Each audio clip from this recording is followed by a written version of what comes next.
नमस्कार। आज मैं आपसे ओशो की एक बोध कथा को शेयर करूंगी।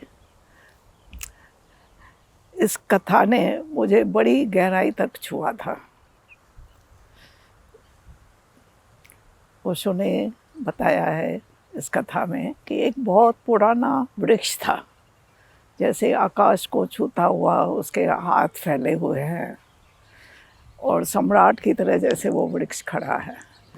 उस पर बहुत सारे फल फूल लग रहे हैं, बहुत उसकी घनी छाया है।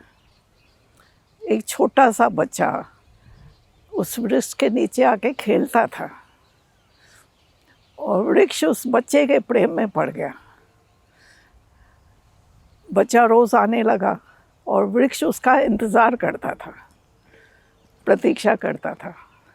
और बच्चा भी रोज़ आके वहाँ खेलने लगा और फूल फल तोड़ना चाहता था, लेकिन छोटा बच्चा था, वृक्ष की शाखाएं बहुत ऊपर थी, तो वृक्ष अपनी शाखाएं झुका लेता है उस बच्चे के लिए। प्रेम हमेशा झुकने के लिए तैयार होता है और बच्चा बड़ा खुश होता है, उसके फूल तोड़ता है, उसका एक ताज बना के पहन लेता है और इसमें वृक्ष को बड़ी खुशी होती है। प्रेम जब भी बांटता है तो बहुत खुश होता है, उसके प्राण आनंदित हो रहे हैं वृक्ष के। फिर वो बच्चा वो ताज पहन के नाचता है, झूमता है, गाता है, वृक्ष बड़ा आनंदित हो रहा है। इस तरह वो बच्चा वृक्ष के पास आने लगा। फिर कुछ दिनों बाद वो रोज़ नहीं आने लगा, कभी आता था कभी नहीं आता था, और वृक्ष हमेशा उसका इंतज़ार कर रहा है, प्रतीक्षा कर रहा है, और उसके प्राण एक ही बात पुकारते थे कि आ जाओ, मैं तेरा इंतज़ार कर रहा हूँ।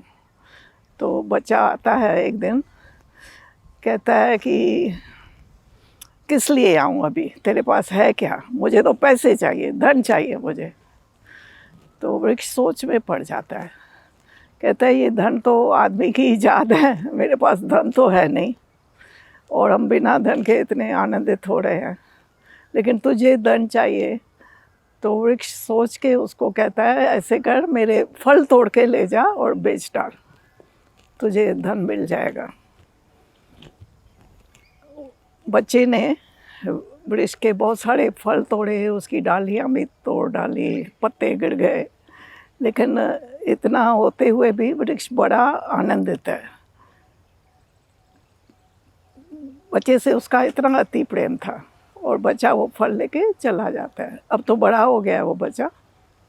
फिर कुछ दिन आता नहीं है और वृक्ष के बस प्राण एक ही बात कि आओ आओ, मैं तेरा इंतज़ार कर रहा हूँ। वृक्ष उदास होने लगता है, प्रेम उदास हो जाता है जब बांटने के लिए वो तत्पर है और कोई लेने वाला नहीं है, तो उसे उदासी पकड़ती है।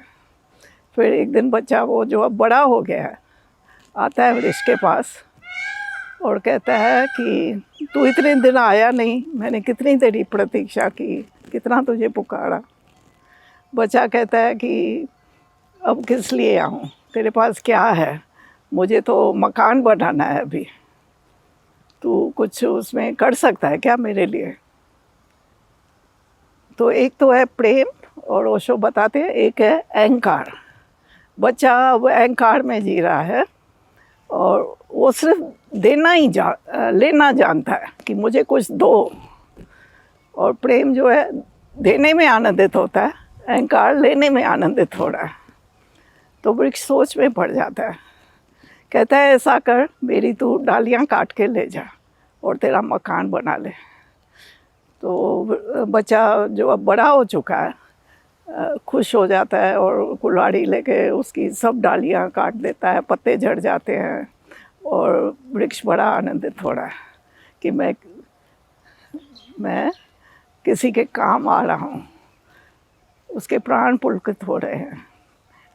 प्रेम को कोई काट भी दे तो भी प्रेम जो है वो आनंदित होता है उसमें। और बच्चा वो सब डालियाँ काट के ले जाता है, फिर गायब हो जाता है, कई दिन आता ही नहीं। और वृक्ष प्रतीक्षा करता है, कि क्या हो गया उसको, इतने दिन से आया नहीं है, कहाँ खो गया ये। फिर अब तो वो प्रौढ़ हो गया है, बच्चा बड़ा हो गया है। फिर एक दिन अचानक आके वृक्ष के नीचे खड़ा होता है, तो वृक्ष बड़ा खुश होता है, कहता है तू आ गए, आ जाओ मेरे को आलिंगन करो। वो कहता है जो प्रौढ़ हो गया है बच्चा, ये बचकानी बातें छोड़, अभी बकवास बंद कर, मुझे तो दूर देश यात्रा पर जाना है और उसमें तो कुछ कर सकता है क्या मेरे लिए। तो वृक्ष सोचता है, कहता है ऐसे कर, मेरी जो नीचे ट्रंक होती है जिसको जड़ कहते हैं, पीर, उसको काट ले जा। उसने उसे कहा मुझे नाव की ज़रूरत है, कहते है नाव बना ले तू, मेरे को काट के तू नाव बना ले, और मेरा इस तरह अगर उपयोग हो जाएगा तो मैं बहुत खुश हो जाऊंगा। तो वो कुल्हाड़ी लेके इसको पूरा जड़ तक काट लेता है और चला जाता है, सिर्फ ठूंठ रह जाता है। फिर भी वो ठूंठ भी अब तो न पुकार सकता है, उसके पास न पत्ते हैं न डालियां हैं, लेकिन उसके प्राण एक ही बात कि वो उसने नाव बनाई होगी, वो दूर देश चला गया होगा, अब तो शायद आएगा भी नहीं, और शायद वो भीतर सोचता है कि ठीक से पहुंच गया होगा, कहीं खो तो नहीं गया होगा। वृक्ष को उसका कंसर्न होता है बहुत। तो प्रेम सदा दूसरे के प्रति अपना, जिसको कहते हैं ना कि वो ठीक है ना, उसको कुछ हो तो नहीं गया, इस तरह के भाव उसके भीतर आते हैं। और उससे पता है कि वो कभी नहीं आएगा, क्योंकि मेरे पास तो अभी देने को कुछ है ही नहीं। तो ये छोटी सी बोध कथा ओशो ने हमें बताई है, जिसमें उन्होंने प्रेम और अहंकार कैसे काम करते हैं हमारे जीवन में, उसकी पूरी हमें समझ दी है कि अहंकार हमेशा मांगता रहता है और प्रेम जो है सो बांटता रहता है।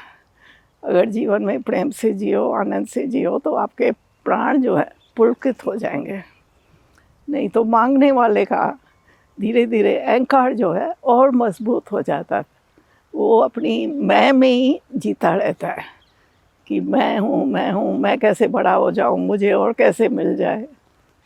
उस मैं में ही वो जीता है और मरता है। Thank you.